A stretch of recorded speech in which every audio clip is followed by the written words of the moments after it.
He used to be a proud carpenter, but now he scrubs toilets while people look right through him. 1 second, he was invisible then. He stepped between a bullet and a child. If this story moves you, don't forget to like, subscribe, and share because heroes come from the unlikeliest places. The buzz of fluorescent lights filled the tiled hallways of Ridgefield Mall, humming just loud enough to be annoying but not loud enough to complain about. Sam Decker moved quietly along the corridor, mop in hand, pushing a yellow cart that squeaked every fourth wheel turn. He knew the rhythm by now. He could do the whole route in his sleep. The food court, the restrooms by the cinema, the escalator landing where kids always drop soda cups and gum wrappers. He knew every spill before it happened, anticipated the clatter of a dropped tray, the crunch of popcorn under rubber soles. It wasn't glamorous. It wasn't even appreciated. But it was steady work, and that counted for something. At least, that's what he told himself. The wet floor sign was faded from sun and soap. Someone had drawn a crude smiley face on it with a Sharpie months ago, and no one had bothered to clean it off. It had become part of the scenery, like Sam himself. Most people didn't see him at all. He was the kind of person people looked past or through, rarely at. He'd once counted how many people actually said thank you when he held the door open while cleaning. 4. Out of maybe 50, the teenagers were the worst. Loud, careless, always moving in packs like they were afraid of being alone with their own silence. That afternoon, as Sam wiped down the restroom sinks near the arcade, he could hear them coming before he saw them. Sneakers squeaking, voices rising, their laughter echoing like a slap. When the door swung open, one of the boy stall, thin, with a mop of curly hair and too much cologne made a face and exaggerated a cough. God, smells like old dude in here. The others laughed. Another chimed in. Is that bleach or your cologne, janitor? Sam didn't look up. He kept wiping the mirror, slow and even strokes. He had learned it was better not to engage, better not to feed the performance. The kids weren't angry at him. They just needed someone who couldn't hit back. His silence made them louder. I bet his kid's ashamed, one of them muttered. Can you imagine your dad cleaning toilets? Bro, I'd lie and say I was adopted. That one landed. Sam stopped wiping. For a second, just a second, the cloth froze mid-circle. But he said nothing. His reflection in the mirror looked tired, not angry, not hurt. Just tired. After they left, the door swinging shut behind them with a final juvenile guffaw, he finished wiping the sink and rinsed the cloth in the bucket. The water turned a soft gray, swirling around like the inside of a storm. He pushed the cart slowly back to the utility closet, tucked between the back of a frozen yogurt shop and an unused kiosk with a dusty sign advertising cell phone repairs. Inside, the air was warm and still. His small brake chair sat under a bulletin board with faded memos and birthday announcements, no one updated anymore. He sat heavily, rubbed the back of his neck, and took out the peanut butter sandwich he'd made that morning. It was flattened from being in his back pocket for too long, the edges dry. He didn't really care. It was fuel, not flavor. He opened his phone and tapped through a folder of saved videos. There was one from last fall. Max at a school talent show, strumming 3 chords on a small red guitar while wearing a Spider-Man hoodie. He was shy, barely loud enough to hear, but Sam had smiled so wide filming it his cheeks hurt. Max, his reason for all of this. The reason he didn't quit, didn't scream back at the kids, didn't throw the mop against the wall and walk out. After the show, Max had run up and hugged him and said, "Did I do okay?" And Sam had knelt down, looked him in the eye, and said, "You were brave, bud. That's more important than perfect." Max had smiled so hard his face crinkled. Sam watched the video again in the closet. The sound turned low and smiled quietly to himself. Back when things were different, Sam ran his own construction company. Nothing big, just enough to pay the bills and build a little pride. He wore work gloves and carried a clipboard. He drank coffee in steel thermoses and could tell you the difference between a load-bearing wall and a vanity frame without blinking. His wife, Marie, used to tease him that he couldn't fix a microwave, but could build a house from scratch. She died in a car accident 5 years ago. She was driving home from her sister's birthday dinner. A teenager had blown through a red light and changed everything. Sam remembered the phone call, the silence before the words, the way time folded in on itself, like a paper being crumpled from all sides. After she died, everything unraveled in slow motion. The business faltered. Grief made him clumsy, distracted, then detached. Clients stopped calling. Bills stacked up. Eventually, the only thing that mattered was Max. Not the debt collectors, not the friends who stopped inviting him to barbecues because he never smiled anymore. Just Max. The mall job had benefits. A decent schedule. Enough hours to keep the lights on. It wasn't what he'd dreamed of, but dreams had taken a back seat to survival. A knock on the closet door pulled him from his thoughts. Reggie, the other janitor on the shift, poked his head in. He was in his 60s, moved slow, talked slower. A good man, full of quiet wisdom and years that sat in the creases of his face like old stories. "You eating lunch or sulking?" Reggie asked with a smile. Sam half smiled back. "Bit of both." Reggie nodded. "The world don't care how tired you are, but you keep moving. It starts noticing eventually." Sam stood and tossed the sandwich wrapper in the bin. "Maybe. Or maybe it just keeps walking." Reggie shrugged and started heading back out with his mop. "Then walk louder." By the time Sam resumed his rounds, the mall had settled into its early evening lull. Shoppers trickled out. Children whined about snacks. A few tired parents sat slumped near the play area, scrolling phones while their kids tumbled over padded blocks. Sam wiped down a bench near the fountain and glanced up to see a small boy, maybe 6 or 7, staring at the water like it held a secret. His mother stood nearby, talking softly into her phone.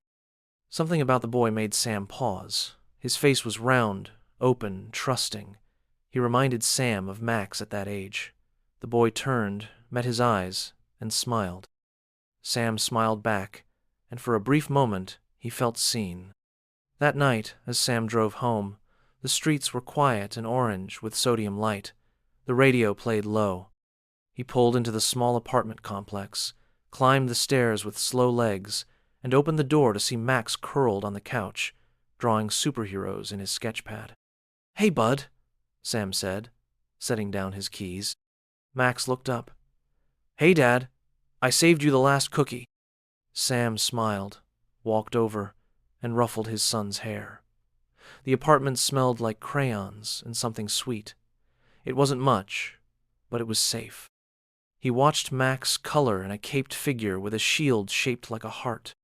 "What's this one called?" Sam asked. Max looked up and said proudly, "The Shield. He doesn't fight bad guys. He protects people." Sam nodded slowly, eyes stinging. "That's a good one." And somewhere deep down, past all the bruises life had dealt him, Sam started to believe that maybe he still had something to offer. Not just to his son, but to the world. He just didn't know yet how soon that world would ask him to prove it. The apartment was quiet the next morning, except for the sound of eggs sizzling in a pan. Sam stood barefoot in the small kitchen, flipping them with practiced ease while Max sat at the table, swinging his legs under the chair and rubbing sleep from his eyes. The boy looked like his mother in small, piercing ways. The curve of his eyebrows, the way he tilted his head when thinking, the half-smile that surfaced without warning. Mornings like this were precious. There was a softness to them, a chance to simply exist without the constant demand to be strong, reliable, and endlessly composed. Sam watched his son, soaking it in like warmth from sunlight.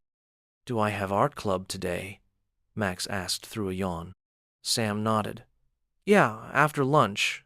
I packed your pencils already, the good ones." Max gave a small, approving nod, then started chewing on his toast with one hand while sketching with the other. He was drawing the same character again, the one from the night before. A figure with broad shoulders, a shield held in front like a guardian angel.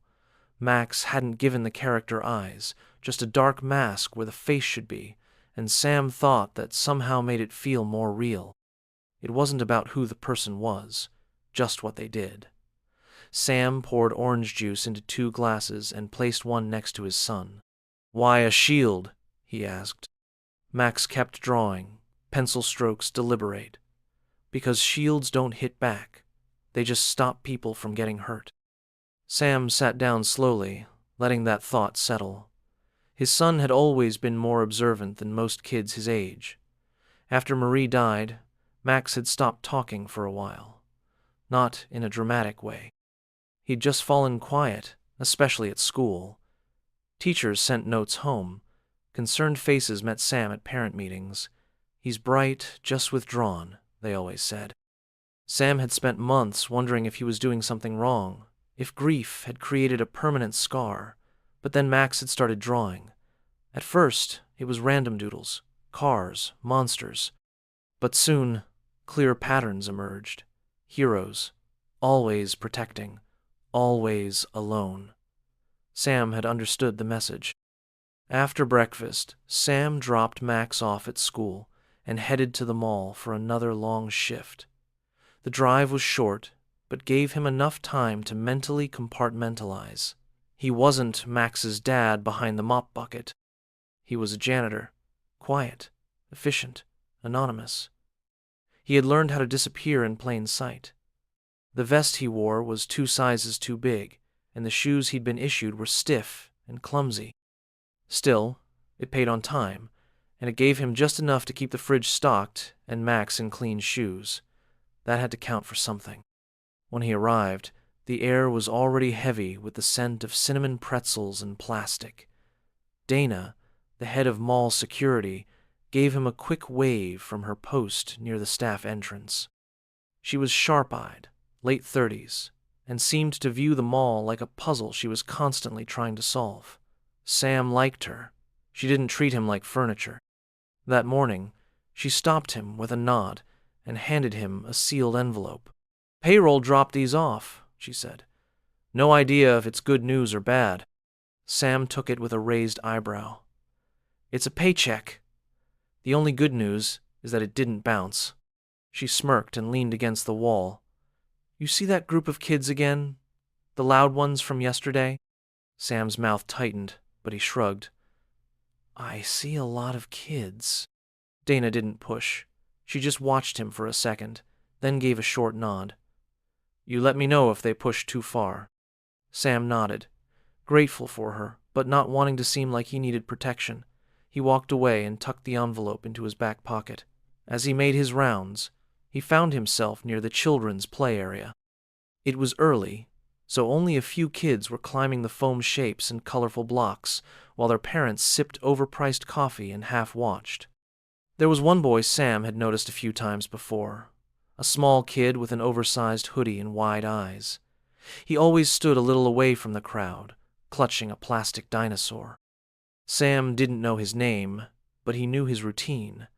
His mother would sit on the bench, speaking softly into her phone while the boy paced the edge of the play zone. Sometimes he would climb the small slide, but mostly he just watched. That day, the boy turned and met Sam's gaze for a long second. It wasn't fear or shyness in his face. It was recognition, like he saw Sam clearly, the same way Max did. Sam gave a small wave, subtle enough not to draw attention. The boy gave the faintest smile, then returned to his quiet wandering. Sam didn't linger. It wasn't his place. Still, something about the boy tugged at a place in Sam's chest he didn't like to examine too often. A soft, bruised place, full of unsaid things. He moved on to the restrooms, cleaning mirrors and emptying bins.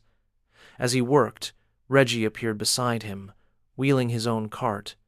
The older man hummed to himself as he sprayed the tiled walls.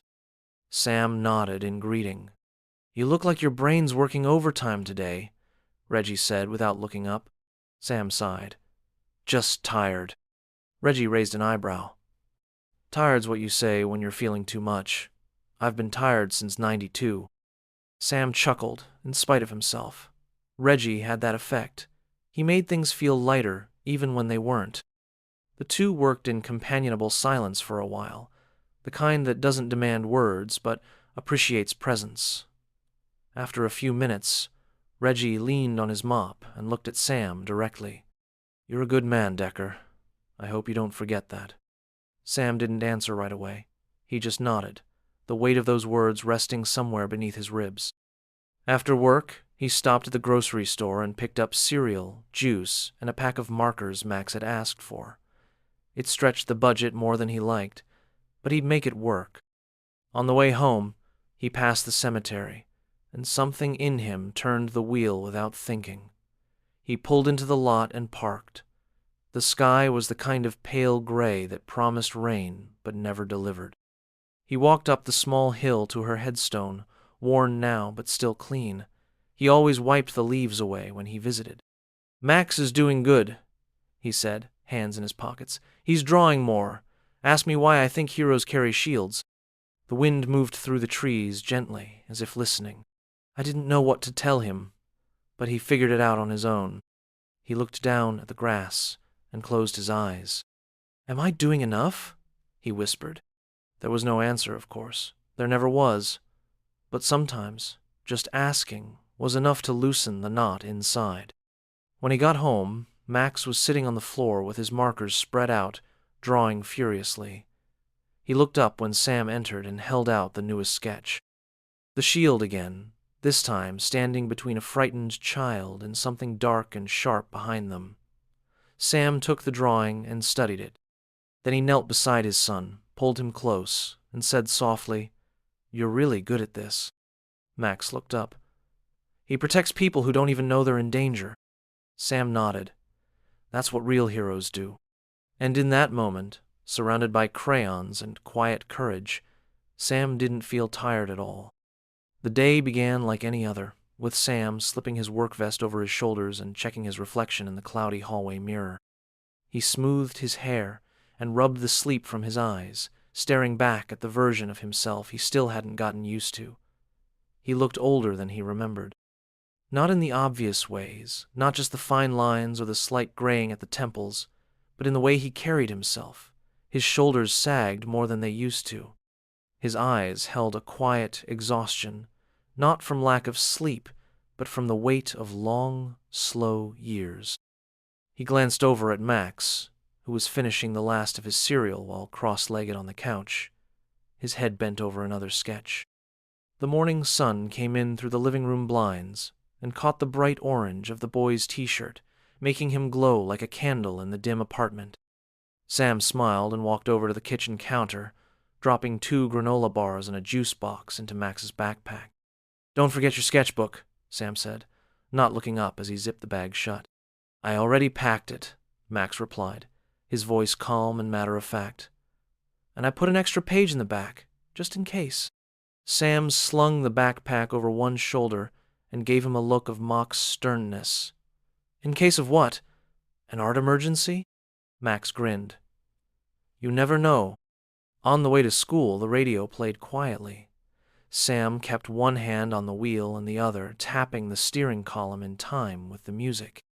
Max sat in the back seat, humming to himself, flipping through his sketchbook. Sam glanced at him through the rearview mirror and thought about how quickly his boy was growing up.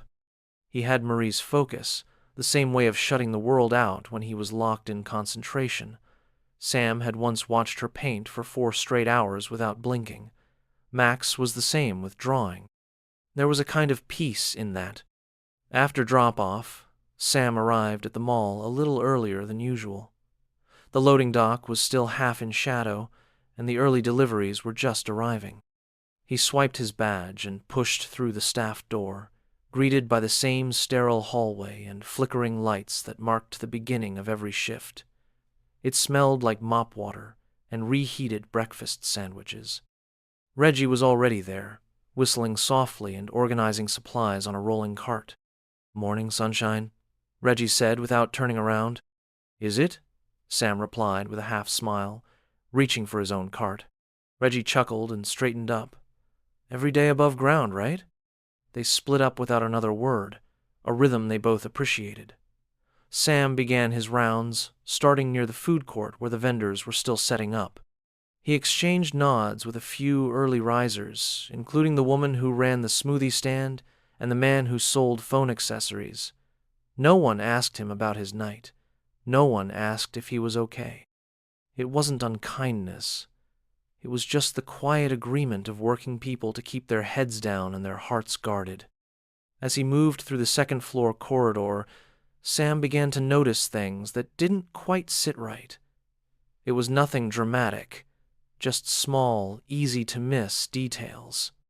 A man standing near the emergency exit who didn't appear to be waiting for anyone, shifting from foot to foot and glancing around like he was checking for someone but not expecting them to arrive. A duffel bag resting unattended near a closed kiosk, tucked just out of sight behind a pillar. Sam paused and stared at it for a moment, chewing on the edge of a thought that hadn't fully formed. It could be nothing. Probably was nothing. People forgot things all the time.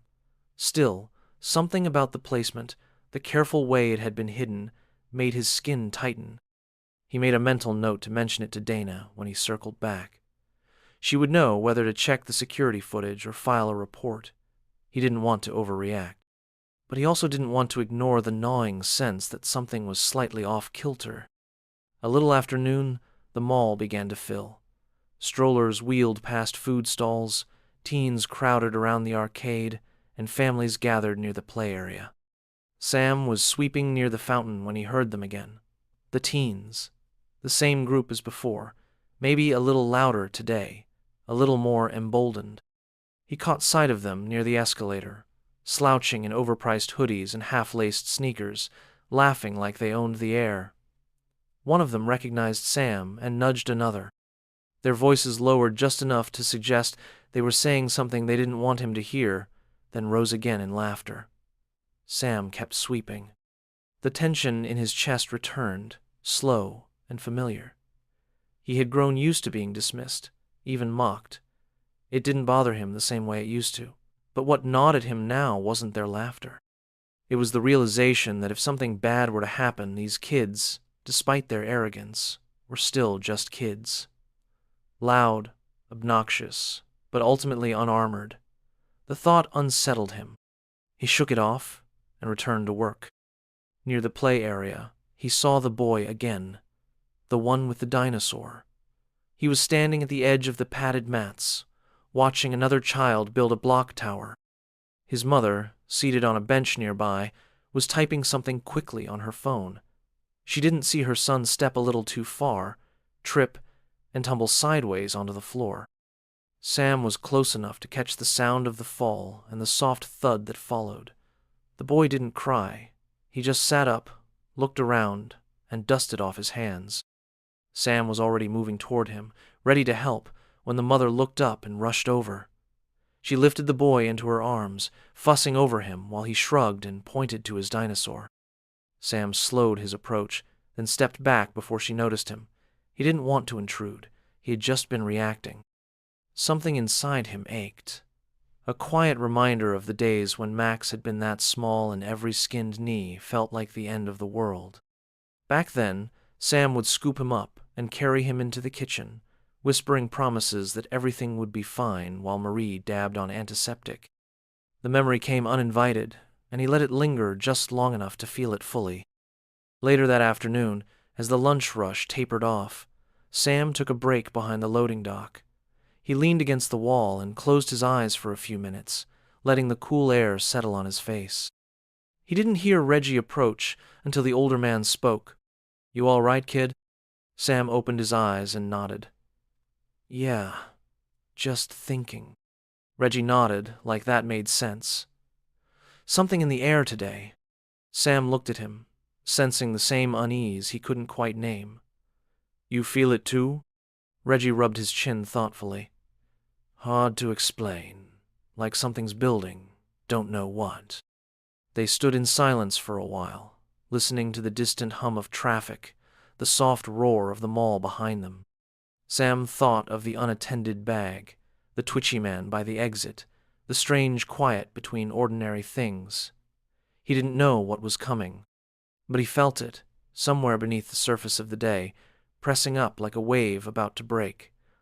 All he could do now was wait and hope he'd be strong enough to face whatever rose from it. It happened on a Thursday, the kind of day that looked like any other. The mall hummed with mid-afternoon life, steady and predictable. Families strolled from store to store, shoppers lingered at clearance racks, and food court tables were filled with the gentle din of conversation and clinking trays. Overhead, soft music played from tinny speakers, the same rotation of easy-listening songs that had been cycling for years. No one expected the world to tilt. That was the danger in routine. It lulled people into comfort just before the ground gave out beneath their feet. Sam had just finished wiping down the stainless steel edges of the trash bins near the food court. He took his time with it. The bins always collected sticky residue around the openings, and he preferred to leave them spotless. It was a small, private rebellion against the way people treated his work like background noise. As he cleaned, he noticed a little girl climbing on the bench beside her mother, trying to reach her cup of soda. She wobbled, but caught her balance. The mother didn't notice, absorbed in a call. Sam smiled faintly and moved on. Further down the corridor, near the toy store, a group of teenagers gathered by the vending machines, shouting over each other as they tried to kick loose a stuck candy bar. Their voices bounced off the walls, carefree and full of bravado. One of them looked over and saw Sam watching. The boy rolled his eyes and turned back to the machine. Sam didn't linger. He turned his cart and made his way toward the family play area to check the floors. That was when it started. A single, sharp crack, louder than anything in the mall should be. It came from somewhere near the north entrance. For a moment, no one reacted. The sound was alien to the setting, misplaced. It didn't register as real. Then came the second crack, and this time it was unmistakable. Screams followed. Not the screams of surprise or laughter, but the primal kind. Screams that tore through the air and sent bodies scattering like frightened birds. Sam froze. His brain hesitated, trying to place the sound, trying to catch up with what his ears had already accepted. Gunshots. The word punched through his thoughts, bringing a dozen fragmented fears with it. He looked toward the noise and saw chaos blooming across the floor like ink in water. People were running, pushing, tripping over chairs, and dropping shopping bags. Mothers were grabbing their children and sprinting. Someone knocked over a table in their panic, spilling food and drinks across the tiles. He dropped his mop. The cart rolled a few feet and then tipped, clattering to the floor. He didn't care. He moved on instinct. Not away from the noise, but toward it. Not because he wanted to play the hero or chase danger, but because his eyes had locked onto one small figure in the confusion. The boy from the play area, Eli. He stood alone near the edge of the foam mats, frozen, his dinosaur clutched tightly in his hand. His mother was nowhere in sight. She might have already run for cover or been pushed aside in the stampede. The boy looked left, then right, but didn't move. He was too scared, too young to process what to do next. Sam's body surged forward before his mind could talk him out of it. He ran past overturned chairs and screaming families. His knees burned, his breath caught in his throat, but he didn't slow down. His eyes locked on the child, and he willed his legs to move faster. All around him was noise, people yelling, shoes pounding against tile. An alarm finally began to sound, shrill and disorienting. Somewhere in the distance, another shot rang out. The boy was still frozen in place, tears tracking down his cheeks but making no sound. Sam reached him just as another loud crack echoed through the air. He didn't know where the shooter was. He didn't know how many there were or if another shot was coming in his direction. He didn't care. His body moved without instruction. He lunged toward the boy and threw himself over him, grabbing Eli by the shoulders and pulling him to the ground. The impact was sharp. His side hit the tile hard, but his arms wrapped around the child and held tight. He curled himself around the boy, shielding his head with his own chest and shoulders. His breath came in short bursts. His heart pounded like a drum against his ribs. He whispered into the boy's ear to stay down, to keep his eyes closed, that everything was going to be all right. Then came the pain. It wasn't a roar or an explosion, not at first. It was a white-hot sting, sharp and sudden. His right side lit up like fire had bloomed under his skin. His breath hitched. The air went thin. Somewhere, someone screamed again, louder and closer. Sam grit his teeth. He didn't move. His body's instinct was to roll, to protect itself, to flinch away, but he didn't allow it. The boy beneath him was trembling, his little hands gripping Sam's uniform. Time slowed. The sounds around him dulled into a strange underwater quiet. He could still hear people moving, but it felt distant, muffled. His mind began to drift, and he fought to hold on. He looked down at the boy and saw his wide, tearful eyes staring back. Alive. Unharmed. Help arrived in a blur of motion. Security radios crackled. Uniformed officers moved through the corridor shouting commands. One of them grabbed Sam's shoulder. His voice was firm, urgent, but full of worry. "You're hit. Stay with me. Don't move." Sam blinked. He could feel the blood now, warm and steady. He didn't know how bad it was. He didn't care. The boy was crying, and someone lifted him gently from Sam's arms. Another woman rushed in, sobbing, Eli's mother. Her voice cracked as she repeated his name over and over. She knelt beside the boy, clutching him like she would never let go again. Paramedics arrived with their bags and bright gloves. Sam felt pressure on his side, hands moving fast. He couldn't keep track of everything anymore. His vision dimmed at the edges, like a camera slowly losing focus. His mind flashed with images. Max drawing at the kitchen table. Marie's smile as she turned toward him in the sunlight. The weight of his son's tiny body in his arms, the day he was born. He heard someone shouting for oxygen, and another voice asking if he could hear them. He tried to speak, but only managed a whisper. "Is the boy okay?"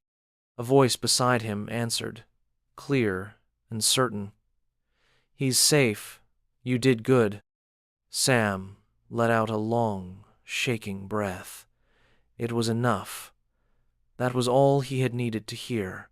He closed his eyes, the chaos of the mall fading behind him, and allowed the darkness to pull him under.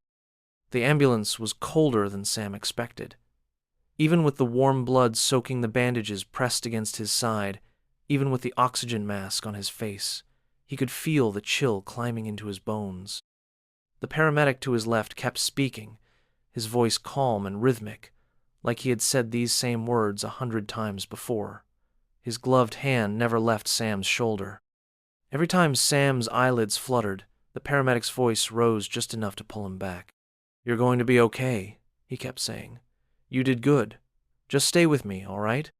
The world rocked gently with the movement of the ambulance, every bump in the road jarring the pain in Sam's side.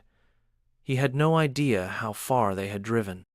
Time had broken into fragments, some sharp, some blurry.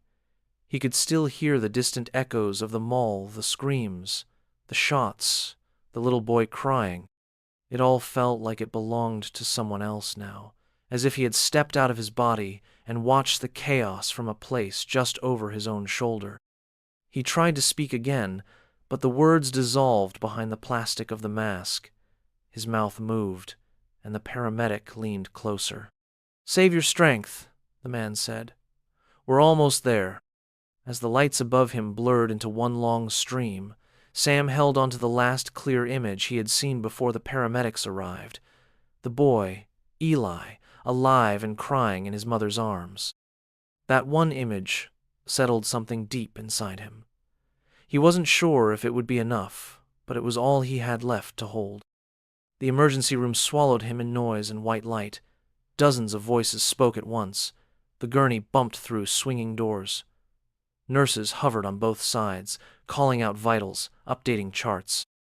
Someone was cutting through his shirt, and someone else was shining a light into his eyes. The oxygen mask was pulled away, and he gasped at the sudden cold. The sharp scent of antiseptic filled his nose. "Gunshot wound, right flank. Entry no exit," someone said. "BP's dropping. Get him cross-matched and prepped.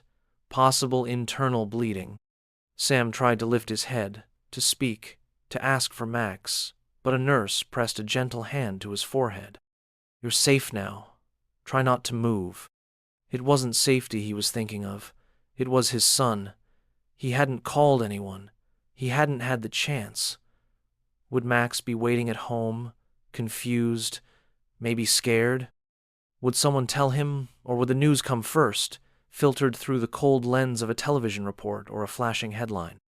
The thought made him struggle again, but the sedative in the IV was already beginning its work. His vision narrowed. The sounds around him stretched and warped. Someone whispered something reassuring, but he couldn't hold on to the words. Everything slipped. When he woke, it was night. The room was dark, except for the soft glow of a monitor near his head. A plastic tube ran under his nose, and a line from his arm carried a slow drip of clear fluid. The pain in his side was distant but pulsing, as if his body were gently reminding him it had survived something. The rest of him felt like sand, heavy and shifting. He blinked, and when his eyes adjusted, he saw a shape slumped in the chair next to the bed, Max. His head was resting against the armrest, one hand still clutching the edge of the blanket that had been thrown over his lap. His hair was messy, and the backpack beside him had fallen open, markers and papers spilling out. Sam stared at him for a long time, barely breathing. Then, with effort, he shifted slightly and let out a faint sound. Max stirred. His eyes opened slowly, and when he saw his father looking back at him, he sat up straight, rubbing his eyes in disbelief. For a moment, neither of them spoke. Then Max stood and leaned forward, his voice soft, uncertain. "Dad." Sam's voice was rough and quiet. "Hey, bud." Max's eyes filled with tears. He tried to blink them back, but they spilled anyway. He grabbed Sam's hand and held it tightly. "They said you got shot," he whispered. "They said you might not." Sam squeezed his hand gently. "I'm still here." There was silence after that, thick with everything they didn't say. Sam watched the tears run down Max's cheeks, and for the first time since the shooting, he let his own fall too. They sat like that for a long time, just father and son, wrapped in the quiet bond that had always kept them upright, even when the rest of the world threatened to fall. Eventually, the door creaked open, and a nurse stepped in with a clipboard. She smiled when she saw Sam awake and made a quiet note. "You've got a lot of people asking about you," she said softly. "Some from the press, but we told them you're resting." Sam nodded slowly. "What happened? After?" The nurse pulled the chair closer for Max and adjusted Sam's pillow. "The shooter was stopped. Security and police got there fast. There were injuries, but no one else died. They're calling you a hero." Sam closed his eyes. That word didn't feel like it fit. He hadn't tried to be anything. He just didn't want the boy to die. A few hours later, someone else knocked gently on the door. A woman stepped inside, holding a small stuffed dinosaur against her chest. Her eyes were red, but she stood tall. Eli's mother. She approached slowly, her voice trembling. "I hope it's all right," she said. "They told me you were awake. I just wanted to see you." Sam tried to sit up more, but winced from the effort. Max moved to help him adjust. The woman stepped closer, tears slipping from her lashes. "You saved my son," she said, her voice barely above a whisper. You didn't even know him, but you shielded him. You bled for him." Sam looked at her for a long moment, then slowly nodded. "He couldn't move.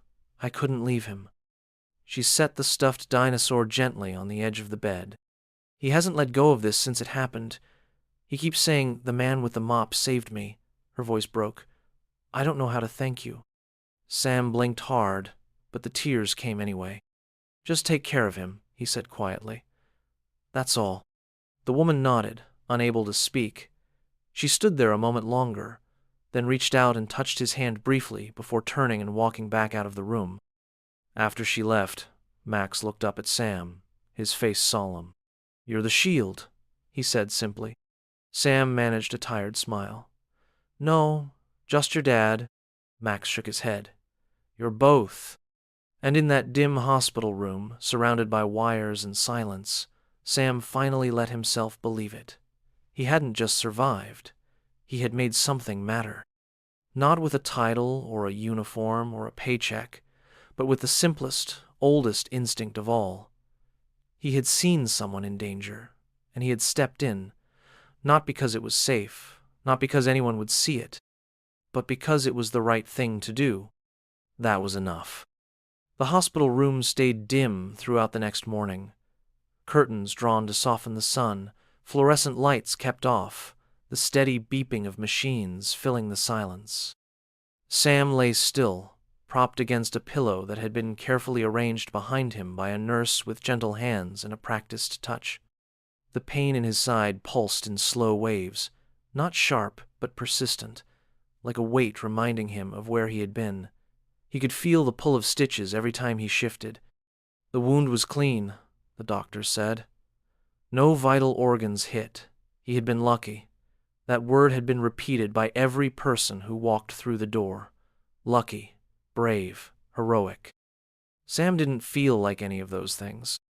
His body was healing, but his mind kept circling back to the sound of gunfire, to the chaos that had filled the mall corridor, to the moment he saw the boy standing alone. It played on a loop behind his eyes, a reel he couldn't turn off. He had acted on instinct. There had been no plan, no calculation.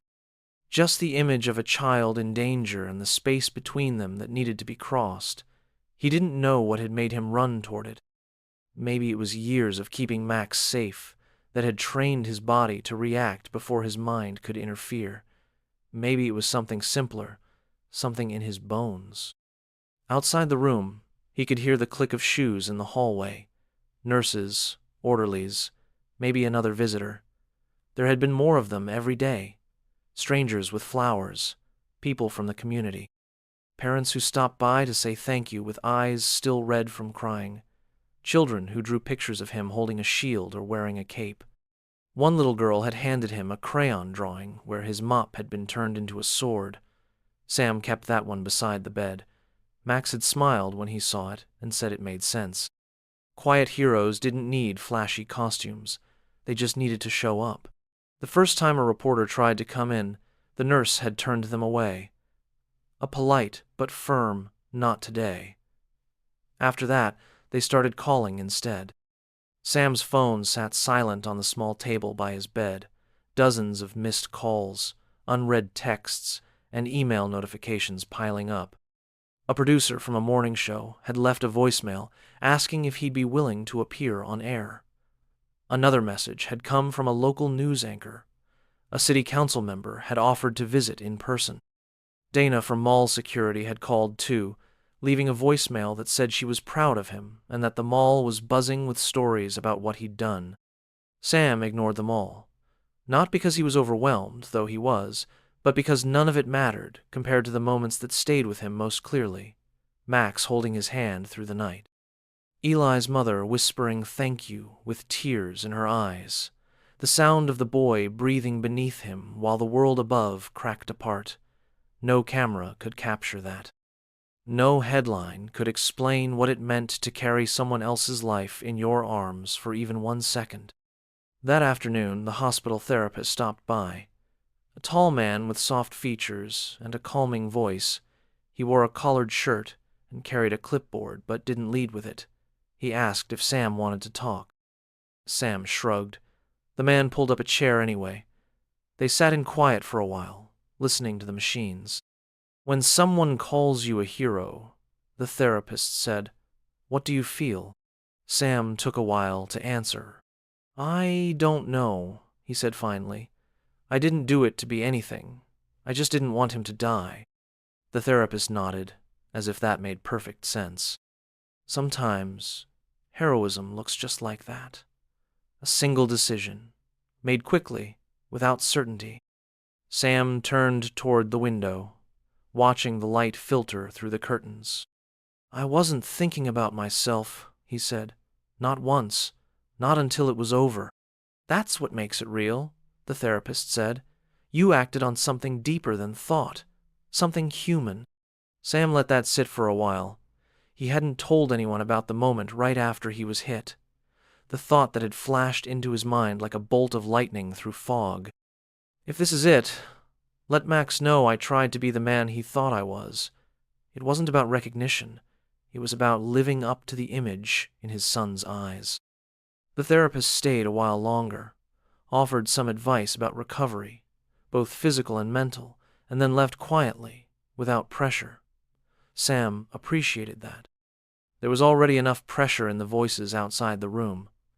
By the time evening came, Max was back, curled up beside the hospital bed, his math homework forgotten in his lap. You know, Max said softly, they were talking about you at school. Sam smiled without opening his eyes. Yeah? Yeah. My teacher said you were brave. Some kids even clapped. Sam opened one eye. Did you tell them I used to be scared of bees? Max laughed. That light and familiar sound Sam loved more than anything. No, but I might next week. Sam reached out and tousled his hair. You proud of me? He asked, not teasing, not fishing, just wanting to hear it. Max looked up at him, serious now. I was always proud of you. It hit Sam harder than anything the reporters could have said. Those 5 words held more weight than any news story. They reminded him that all the nights he'd come home sore, all the mornings spent making breakfast on a shoestring budget, all the quiet sacrifices, none of it had gone unnoticed. The next morning brought more attention. A police officer stopped by to thank him in person. A letter was hand-delivered from the mayor's office, expressing gratitude and inviting him to a city ceremony. One nurse said she'd seen footage of the event playing on the news. Someone had recorded part of the chaos. A grainy video showed Sam running toward the boy while others ran the other way. In the background, a child's scream was cut off when Sam reached him and pulled him down. The clip had already been shared thousands of times. Sam couldn't bring himself to watch it. He didn't need to. He remembered every second of it without help. The hospital gave him a timeline for recovery. He'd need rest, follow-up appointments, possibly some therapy for the trauma. They offered a social worker to help navigate the attention. Dana called again and left a voicemail offering to bring Max by the security office whenever he wanted. Said everyone there was talking about how Sam had changed the story of their workplace. But Sam kept to himself. He thanked people quietly. He shook hands.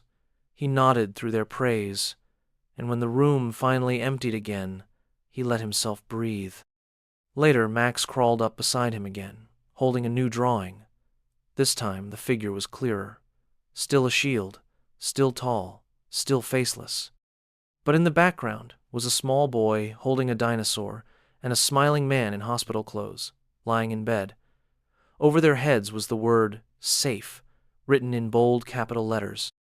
Sam took the paper and stared at it, his throat tight. He looked at Max. You're getting better at drawing, he said. Max smiled. You gave me a better story. And in that moment, Sam felt something shift inside him. Not just relief, not just gratitude. Something larger.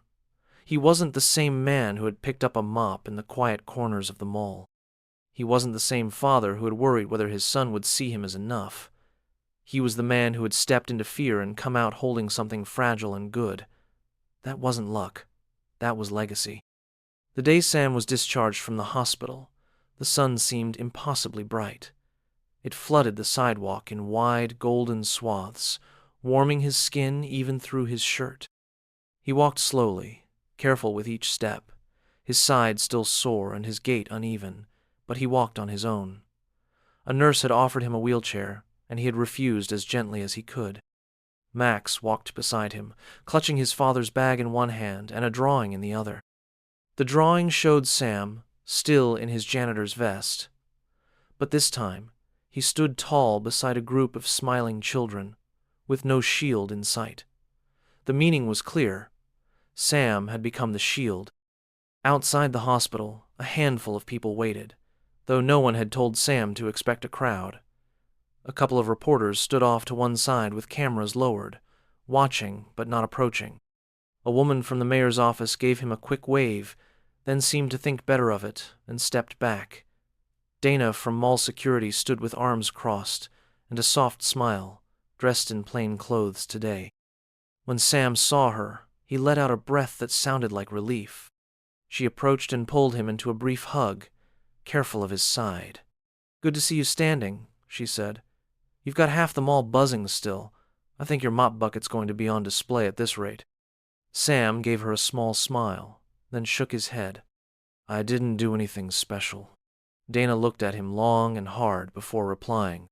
"You did something most people don't even dream of doing. You acted, when it counted." Max tugged at his father's arm, and Sam glanced down to see the boy holding out a small paper bag. Inside was a sandwich, a juice box, and a cookie. Dana had brought it. Sam thanked her quietly. He hadn't realized how hungry he was until he saw the food. They stood for a while longer before she gave him a final nod and left, saying she'd call him about the mall's plan for some kind of recognition ceremony. Sam didn't reply. He wasn't sure if he would show up for that or not. They didn't go straight home. Sam needed air, and Max needed a moment that felt normal. They walked through a park near the hospital, where dogs barked and joggers passed by in steady rhythms. Sam found a bench in the shade and sat down slowly, adjusting his posture as the wound reminded him it was still healing. Max sat next to him, swinging his legs and peeling open the sandwich wrapper. For a few minutes they didn't speak. The silence was companionable. There was no pressure to fill it. "Are you going back to the mall?" Max asked quietly. Sam looked out over the grass, watching two kids chase each other between the trees. "I don't know," he answered. "Maybe not for a while." Max nodded and took a bite of his sandwich. "I think you could be something else now," he said after a while. "People keep saying you're a hero." Sam exhaled slowly. "Being a hero doesn't mean you stop being who you were before," he said. "I'll always be your dad. That's more important to me than any headline." Max looked at him, thoughtful, like he was weighing those words in his mind. Then he reached into his bag and pulled out his sketchbook. He flipped past old drawings, the ones with shields and quiet battles, until he found a new page. On it was a drawing Sam hadn't seen before. It showed two figures sitting side by side on a park bench. One had a bandage across his side, the other held a pencil. Beneath them was written, "Heroes don't retire, they just rest." Sam looked at it for a long time, then turned to his son. "I think that might be your best one yet." Max beamed. They spent the afternoon wandering slowly through the park. Sam was careful not to push himself, but each step felt a little easier than the one before. The sun moved across the sky in slow arcs, and for the first time in what felt like weeks, there was no urgency pressing against Sam's chest, no sirens, no questions. Just the warm presence of his son and the peace that came from surviving something without letting it break you. When they got home, Max dropped his bag by the door and ran straight to the couch to finish a drawing. Sam stood in the doorway for a long moment, taking in the familiar sight of their small apartment. The shoes in a messy pile, the kitchen towel draped over the sink, the mug that still had tea stains at the bottom. It was all still here, untouched by the chaos, waiting for them to return. He walked slowly to the window and looked out at the street below. Cars passed in gentle waves, headlights flickering as the day gave way to dusk. Somewhere down the block, a neighbor's radio played a soft tune that reminded him of something he couldn't name. He closed his eyes and breathed it in. Later that night, after Max had gone to sleep, Sam sat at the kitchen table with a glass of water and a half-finished note in front of him. He had started writing a thank you letter to the hospital staff, then one to Dana, then another to Eli's mother. But the words came slowly. He wasn't sure how to express what he felt. Gratitude, yes, but also humility, confusion, a strange kind of grief. Not for what had happened, but for what could have, for how close it all came. Eventually, he folded the papers and set them aside. He'd find the words another day. He glanced at the corner of the table where Max had left a note in bright blue marker. "Welcome home, Dad. We love you." Sam reached out and ran his fingers across the words, feeling something settle deep in his chest. Not peace, exactly, but something close. The following morning, there was a knock at the door. He opened it to find a woman standing there, with a camera slung over her shoulder and a microphone clipped to her jacket. She introduced herself as a reporter for a local station. She asked if he had time for a short interview. Sam hesitated. He looked back into the apartment, saw Max curled on the couch with his sketchbook open again. "I'm not looking for attention," he said. She nodded. "I understand. We just want to hear it from your perspective. What you did, it mattered to a lot of people." Sam considered for a long moment, then stepped outside and gently closed the door behind him. He didn't want Max hearing it again. Not like that. The reporter asked her simple ones. How he had felt in the moment, why he acted, what he thought of the praise. "I didn't plan any of it," he said quietly. "There was a kid who needed help. That's it. If someone else had been there first, maybe they'd have done the same." The reporter looked at him carefully, as if she knew there was more, but she didn't push. She asked one final question. "What would you say to people who now see you as a hero?" Sam looked past her, toward the quiet street, toward the world that had kept turning without pause. "I'd say a hero isn't what you call yourself. It's what someone else sees when you do the right thing. And if what I did helped even one person feel a little safer, then I'm okay with that." The interview ended shortly after. She thanked him, shook his hand, and walked away without asking for more. Sam stood there for a moment, then went back inside. Max looked up from the couch. "Was that the news?" Sam nodded. "Did you say something cool?" Sam thought about it. "Not really. I just told the truth." Max smiled. "That's pretty cool." Sam sat beside him, gently easing into the cushions, and pulled Max close. They didn't need the world's approval. They didn't need applause or parades. They just needed each other.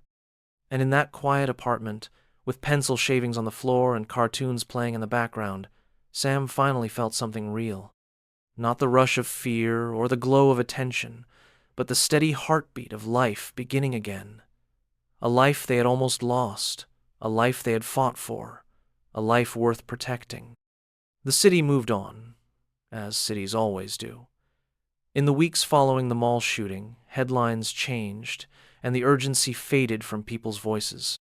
What had once been a defining moment for hundreds became another story filed into the ever-growing archive of near tragedies and unexpected heroes. But for Sam and Max, life didn't simply resume. It reshaped itself slowly, quietly, like a wound learning how to close around new skin. Sam still woke up with a tightness in his side. The pain was dull now, no longer the sharp burn it had been in the hospital, but it lingered just enough to remind him that healing wasn't a straight line. Mornings took longer. He had to move carefully, stretch with intention, walk slower than he used to. At first, that frustrated him. He wasn't used to needing help or asking for patience. But Max, wise beyond his years in that quiet way he always was, never rushed him. He would wait by the front door each morning, backpack slung over one shoulder, always ready to walk at Sam's pace. They spent more time together than they had before, not because of guilt or fear, but because the value of that time had deepened. A trip to the grocery store became a small adventure. Cooking dinner together turned into an act of gratitude. Max would sit on the counter, stirring pasta sauce, while Sam chopped vegetables with his left hand, avoiding the side that still flared with occasional stiffness. They filled the apartment with music, mostly old rock tunes, and whatever animated theme songs Max was obsessed with that week. Laughter came easier now. The silence between them no longer felt like absence, but comfort. The letters arrived in waves, dozens, then hundreds, some from people in the city, others from across the country. Most were handwritten, filled with imperfect spelling and uneven lines.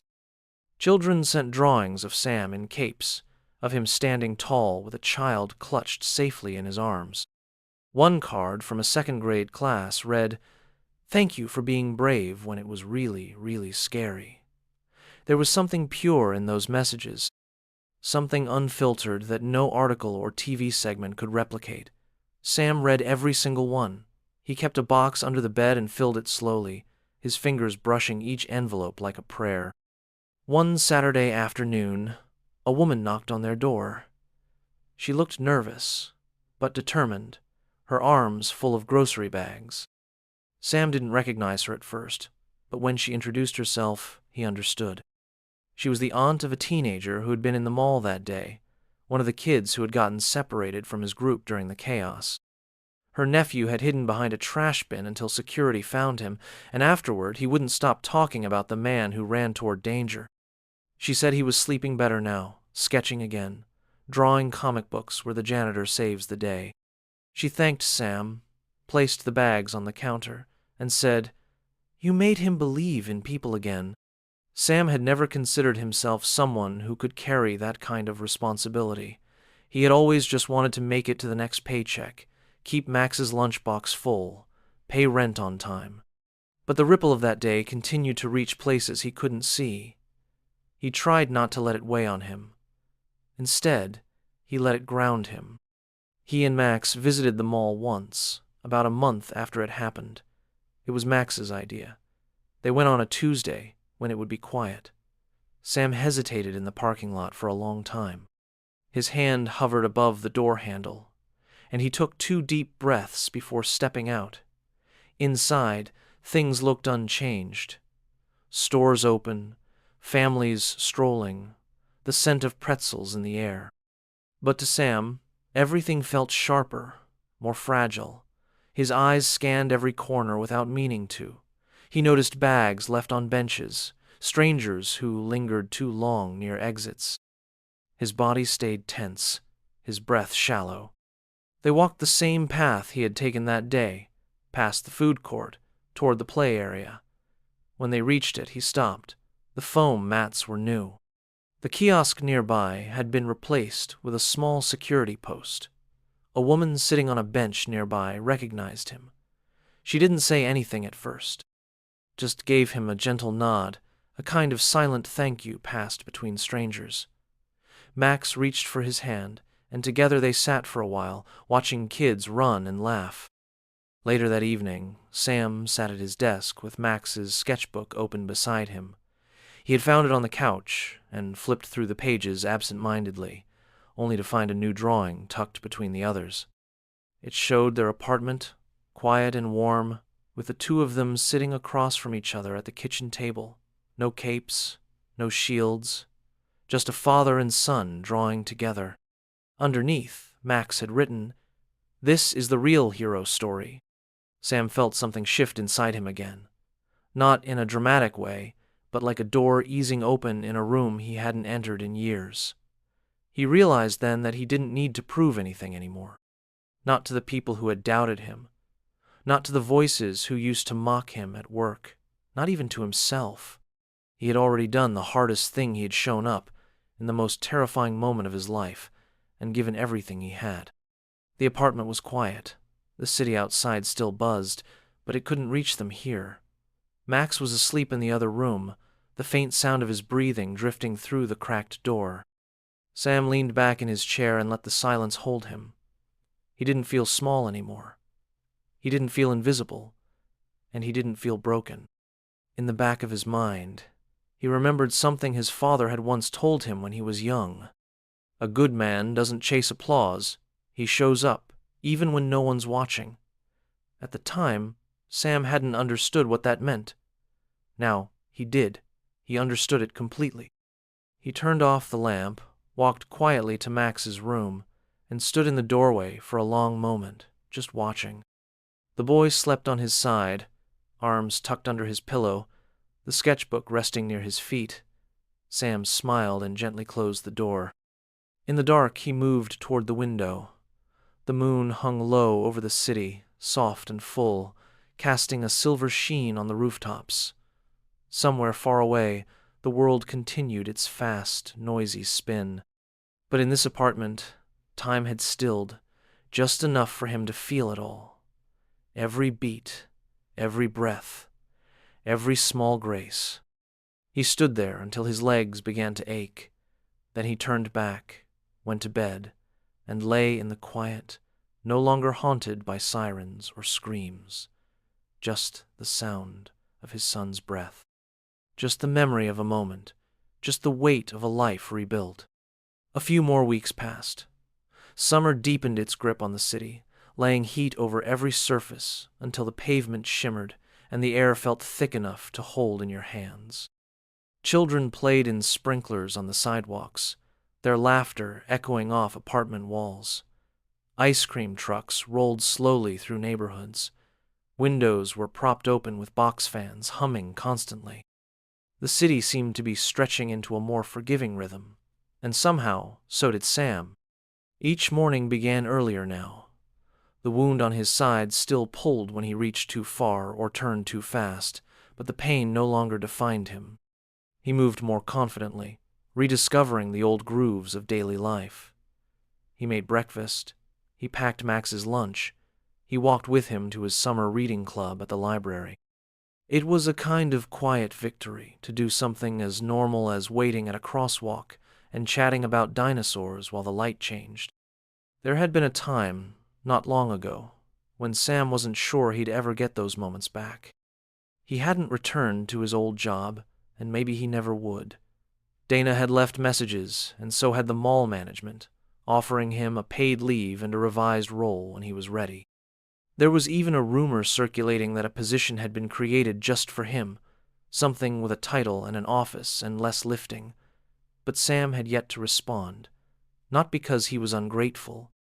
The truth was, he needed space to figure out who he was now, not just who everyone thought he was, but who he felt himself becoming. One afternoon, Max came home from the library carrying a flyer. He dropped it on the table with a little too much ceremony, as though it were a treasure map or a royal decree. Sam picked it up, expecting something about a summer carnival or a new book drive, but it was something different. It was an invitation to speak. A city youth organization was holding a safety and preparedness workshop for teenagers and had extended an offer to Sam to share his story. They called it Everyday Bravery, Lessons from Real Heroes. Sam stared at the paper for a long time. "I think you should do it," Max said. Sam looked up at him. "You do?" Max nodded, serious now. "There are a lot of kids who don't know what to do when things go bad. But I saw what you did. You didn't panic. You helped. That matters." Sam didn't answer right away. He folded the flyer and tucked it into his back pocket. Later that evening, after Max had gone to bed, he sat at the kitchen table in the half-dark, listening to the soft thrum of the city. He thought about the moment in the mall again. How fast everything had unfolded, how impossible it had seemed, until it wasn't. He thought about the boy he had shielded, the way Eli's mother had cried, the way her hands had shaken when she touched his. He thought about the silence that had come afterward, the kind of silence that changes how a person breathes. The next morning, Sam called the number on the flyer. The organizer sounded young and nervous and very excited. She told him she couldn't believe he had called. She said he didn't need to prepare anything, that just being there would mean something. Sam agreed to come. The event was held at a community center 2 bus rides from their apartment. Max insisted on coming, dressed in his best shirt and carrying a drawing in his backpack just in case someone wanted to see it.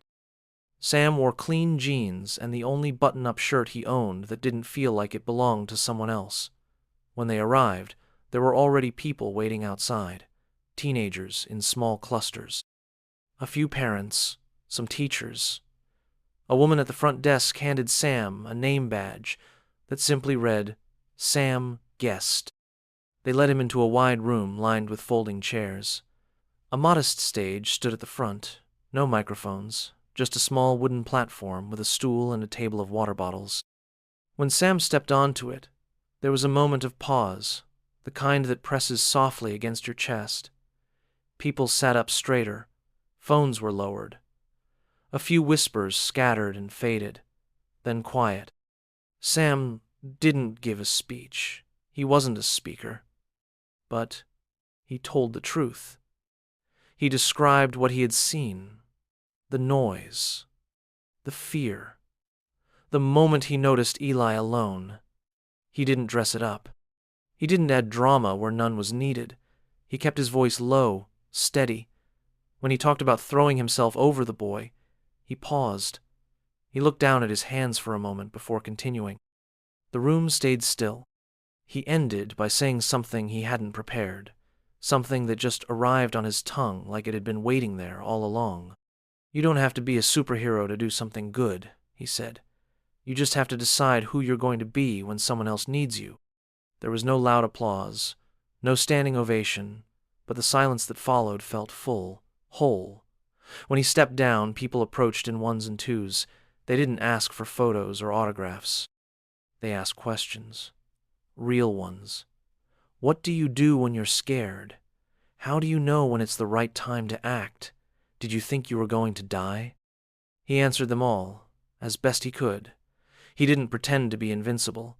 He told them he was afraid, that he still had nightmares, that he sometimes felt like it had all happened to someone else. But he also said he'd do it again, without hesitation, because some things are worth it. Max stood close the entire time. He didn't say much, but every now and then he looked up at his father with a pride that seemed too large for his small frame. When they left, Sam felt lighter than he had in weeks. Not healed, but different, like something had shifted in his bones. That night, they walked home instead of taking the bus. The sun had begun to set, laying orange and pink across the tops of buildings. Max held Sam's hand, swinging it slightly. "Did it feel weird?" Max asked, "talking in front of all those people?" Sam thought about it. "A little," he said, "but it felt good too." Max smiled. "Maybe you'll do more." Sam didn't answer, but he didn't say no either. Back at the apartment, Sam stood at the window while Max got ready for bed. The city lights blinked on one by one, the buzz of summer life still thick in the air. Somewhere, far off, a siren wailed briefly and then faded. It didn't make him flinch anymore, not the way it used to. He turned away from the window and picked up the sketchbook Max had left open on the table. The newest page showed something simple. Just a quiet street. 2 stick figures walking side by side. One tall, one small. No title, no speech bubble. Just a tiny note at the bottom, written in Max's neatest handwriting, "We keep going." Sam closed the sketchbook and sat down. For the first time, he believed those words not just as hope, but as truth. They weren't the same as before. They never would be. But they were still moving. Still walking forward. Still here. The morning began like most others. The city, already humming, sent light through the blinds and the scent of warming concrete through the open windows. Sam stirred at the sound of dishes clinking in the kitchen. Max was humming to himself, probably stacking bowls unevenly like he always did when making cereal. The boy had a habit of singing when he thought no one was listening. Sometimes Sam just lay still to let it wash over him, small proof that things were steady again. He pushed the blanket aside and rose slowly, still mindful of the wound that had become a scar. It no longer hurt, not truly, but it left a reminder, a tug whenever he reached too far. It had become part of him, not a burden, but a mark of having endured. He dressed quietly, splashing water on his face in the bathroom, catching a glimpse of his reflection as he dried off. His eyes looked clearer now, less weighed down. His shoulders sat higher, not with pride, but with the absence of shame. Max was already sitting at the table, legs swinging, spoon clinking rhythmically against the side of the bowl. He looked up when Sam entered and offered a half-chewed grin. "There's still milk left," Max said. "Barely." Sam chuckled. "We'll grab more after." "After what?" "We've got somewhere to be." Max raised an eyebrow, curious, but didn't ask. He trusted his dad. That trust had only deepened in the weeks since everything changed. After breakfast, they headed out. The walk to the train station was quiet. The city moved in soft waves. People opened their shops. Children waited for buses. Someone played a trumpet from a second-story window. Sam kept his pace steady, not because he was in pain, but because he had learned not to rush what didn't need rushing. They rode in silence. The train car swayed gently, the faint screech of the tracks rising now and then. Max leaned into his side, still small enough to tuck under Sam's arm, though Sam could tell that wouldn't last much longer. Max was growing, not just taller, but deeper. He asked better questions now. He noticed things others missed. Sam could already see the shape of the man he might become. They got off 3 stops later and walked 3 blocks to a small, gray building tucked between a post office and a used bookstore. The sign above the door was simple: Community Center. Beneath it, in newer letters, it read, Public Safety and Youth Advocacy Hub. Sam had been here once before, during the speaking event, but this time he was here for something different. Inside, the space was full of energy, not the chaotic kind, but the focused kind. Volunteers unpacked boxes. A group of teenagers arranged chairs. Someone adjusted a projector. There were flyers taped to the walls, each one highlighting a different topic: CPR training, conflict de-escalation, emotional support networks. Sam approached a woman holding a clipboard. She looked up, recognized him instantly, and smiled wide. "You came." Sam nodded. "I talked to Max about it. We're in." The woman beamed and waved him over to a smaller side room. Inside were a few others, adults from different walks of life. A former firefighter, a school counselor, a man who had stopped a robbery last year by talking the thief down. Each one had their own scar, visible or not. Sam felt oddly at home with them. They gathered around a long table and began planning. This wasn't a one-time event. It was a program in the making. A space where people who had faced fear could guide others through it. They would teach teenagers how to respond in emergencies, how to help others without hurting themselves, how to stay grounded in chaos. But more than anything, they would be examples of how ordinary people could do extraordinary things and still come back to a quiet life afterward. Sam didn't speak much at that first meeting.